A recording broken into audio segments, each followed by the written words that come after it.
अस्सलाम वालेकुम। आज हमारा प्रैक्टिकल कॉस्टिंग का फर्स्ट लेक्चर है।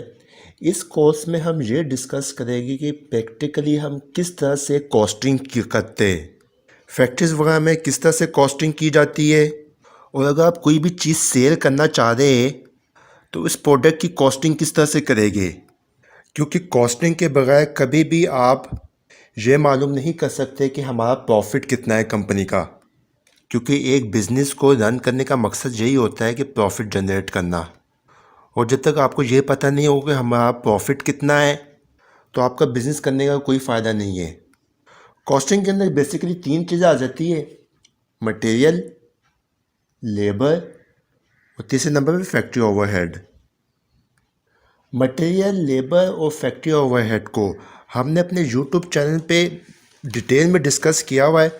कॉस्ट अकाउंटिंग के नाम से एक प्लेलिस्ट बनी हुई है, आप हमारे यूट्यूब चैनल पे जाके ये देख सकते हैं तीनों चीज़ें। देखिए, प्रैक्टिकली जो कॉस्टिंग की जा रही होती है मुख्तलिफ़ कंपनीज़ में, वो इंडस्ट्री टू इंडस्ट्री थोड़ी बहुत चेंज होती है। मिसाल के तौर पर टेक्सटाइल इंडस्ट्री की जो कॉस्टिंग होती है वो थोड़ी डिफरेंट होती है और कॉम्प्लिकेटेड होती है। जैसे लेदर इंडस्ट्री की जो कॉस्टिंग होती है तो वो थोड़ी सी डिफरेंट होती है। फार्मा इंडस्ट्री की जो कॉस्टिंग होती है वो अलग होती है। जब अभी मैंने तीन इंडस्ट्रीज़ को जो आपके नाम लिए है, इन तमाम फैक्ट्रीज़ को हम यानी इंडस्ट्रीज़ को मैन्युफैक्चरिंग इंडस्ट्रीज़ भी कहते हैं।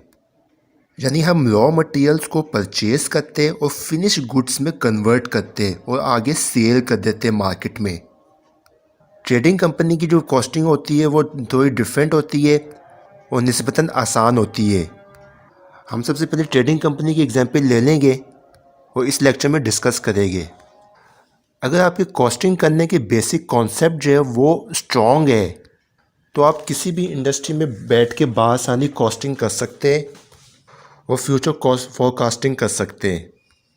अब हम ये देखिए एक एक्सेल की शीट के अंदर आ गए हैं। मैंने ये ऑलरेडी एक सिंपल शीट बनाई हुई है जिसमें जो पहला जो कॉलम है वो अदर एक्सपेंसेस का है। आपके कंपनी में सेल्स भी होती होगी एक्सपेंसेस, फैक्ट्री का अगर रेंट है तो वो भी आता होगा, इलेक्ट्रिसिटी बिल, टेलीफोन बिल और गैस बिल। ये मैंने मोटे मोटे कुछ खर्चे ले लिए यहाँ पे।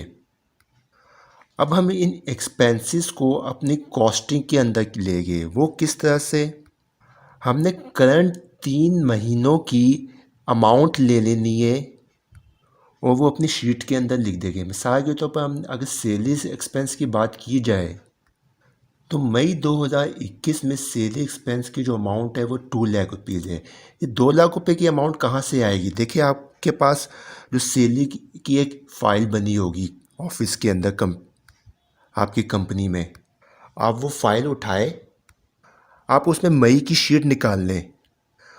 उस शीट में आपको बआसानी पता चल जाए कि मई के महीने में हमने कितनी अमाउंट पे की थी। ये मैंने यहाँ पे एग्जाम्पल के तौर पर अमाउंट ली हुई है आपको समझाने के लिए। इसी तरह दूसरे महीने की यानी कि जून की अमाउंट ले लेंगे हम और जुलाई की अमाउंट ले लेंगे। इसके अलावा अगर आपके पास कोई अकाउंटिंग का सॉफ्टवेयर बना हुआ है, वहाँ पे आप सेल्स के अकाउंट में जाए, आपने जो सेल्स पे की होगी वहाँ से बआसानी ये अमाउंट पता चल सकती है 3 महीने की।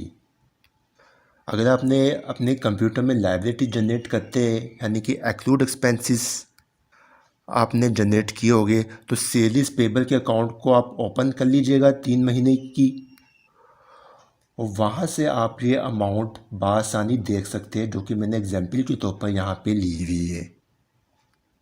इसके बाद इन तीनों अमाउंट्स को आप टोटल कर लीजिएगा। मैंने यहाँ पे सम का फार्मूला लगा दिया हुआ है जो कि 6,48,000 रुपीज़ आ रही है। अब इन 3 महीनों की हमने एवरेज प्राइस निकालनी है। इसके लिए एवरेज का फार्मूला यूज़ करेंगे, इक्वल टू एवरेज, और इन 3 महीनों का की रेंज ले लेंगे। देखिए, उसके बाद क्या करना है, टोटल प्राइस और एवरेज प्राइस को मैं सेलेक्ट करता हूँ और उसको यहाँ पे नीचे जाके ड्रैग कर देता हूँ। जो हम यहाँ पे ड्रैग करेंगे, देखिए सबका टोटल भी हो गया है और सब की एवरेज प्राइस भी निकल आई है। इसी तरह से हमारे पास जो दूसरा एक्सपेंस है वो फैक्ट्री रेंट या ऑफिस रेंट है। अगर आपका ऑफिस जो है वो रेंट पे है तो ये एक्सपेंस लेंगे, अदरवाइज नहीं लेंगे। मैंने एग्जाम्पल के तौर पर 3 महीने की जो अमाउंट है वो 45,000 रुपीज़ ले ली है। अब आपके पास जो भी अमाउंट आती होगी रेंट और जो आप पे करते होगे अपने ऑफिस का यानी फैक्ट्री का, वो अमाउंट आप यहाँ पे ले लीजिएगा। इसी तरह से इलेक्ट्रिसिटी की अमाउंट कहाँ से आएगी, या तो अपने सॉफ्टवेयर में लेजर में चले जाएं, वहाँ से पता चल जाएगी, या फिर इलेक्ट्रिसिटी की एक फ़ाइल बनी होगी, वहाँ से भी आप जाके देख सकते हैं। 3 महीने की अमाउंट ले लेंगे, टोटल कर लेंगे, एवरेज प्राइस निकाल लेंगे।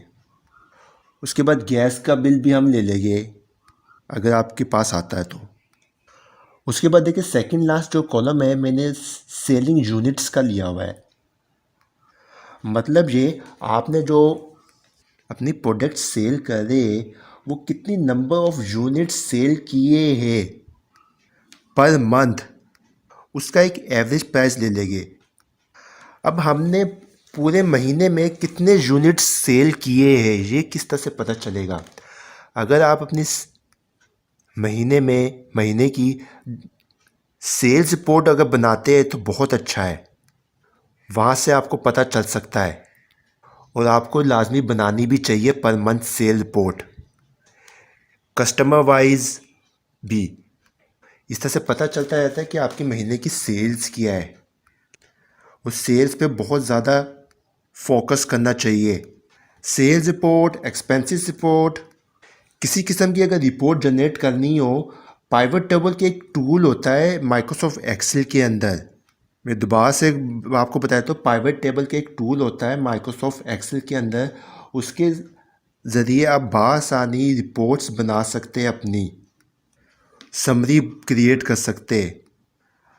अगर आपको वो पाइवट टेबल का टूल जो है वो यूज़ करना नहीं आता है, अभी आप नोट डाउन कर लीजिए पाइवट टेबल्स इन एक्सेल। उसके बाद आप YouTube पे जाके सर्च कर लीजिएगा। अगर आपने हमारे YouTube चैनल पे जाके देखना है तो YouTube चैनल पे भी हमारे पास एडवांस एक्सेल लर्निंग के नाम से एक प्लेलिस्ट बनी हुई है, वहाँ पे भी आप जाके देख सकते हैं। ये टूल जो है वो आपको लाजमी आना चाहिए। जो सेल्स रिपोर्ट जो आप बनाते हैं महीने की, वहाँ से आपको पता चल सकता है कि आपने कितने यूनिट्स आपने सेल किए। मैंने एक फर्जी यूनिट्स ले लिए 50 यूनिट्स और यहाँ पे लिख दिए। उसके बाद आपने इसको जो अमाउंट आई है एवरेज प्राइस, इसको हमने डिवाइड करना है 50 से। देखिए मैंने यहाँ पे फॉर्मूला भी लगाया हुआ है। यहाँ पे आपने जब डिवाइड करेंगे तो ये आ जाएगी आपकी पर यूनिट प्राइस। अब इस पर यूनिट जो प्राइस आई है जो कि यहाँ पे 4,370 रुपीज़ है, हम इसको लेके जाएंगे अपनी कॉस्टिंग शीट के अंदर। उस कॉस्टिंग शीट के अंदर हमारे पास सारी चीज़ें होगी। मटेरियल की प्राइस कितनी हमने ली है वो हम लेंगे। अगर हम रॉ मटेरियल को हम बाहर से इंपोर्ट कर रहे हैं तो जितनी भी इंपोर्ट ड्यूटी और कस्टम ड्यूटी चार्जेस है वो हम लेंगे अपने कॉस्टिंग शीट के अंदर। और ये सारी अमाउंट्स जो है कहाँ से आती है वो हम अपने आने वाले लेक्चर्स में डिस्कस करेंगे। फिलहाल ये जो अमाउंट आई है 4,320 रुपीज़, इसको मैं ड्रैग करता हूँ और नीचे ले जाके इस तरह से कर देता हूँ मैं। इससे हर एक्सपेंस की पर यूनिट कॉस्ट आ गई है आपके पास, जो कि हम यहाँ पे अपनी कॉस्टिंग शीट के अंदर लेके जाएंगे। मैं दोबारा से रिवाइज कर देता हूँ थोड़ा सा। ये एक्सपेंसेस हम लेंगे, एक्सपेंसेस की अमाउंट्स कहाँ से आएगी ये भी मैंने आपको यहाँ पे बता दी है। इसके बाद हम इनका टोटल करेंगे, एवरेज प्राइस निकालेंगे, पर सेलिंग यूनिट्स लेंगे और इसकी पर यूनिट प्राइस निकाल लेंगे, रेट निकाल लेंगे। अब हम अपने नेक्स्ट लेक्चर में ये देखेंगे अब मज़ीद जो एक्सपेंसेस है वो हम किस तरह से हम लेंगे।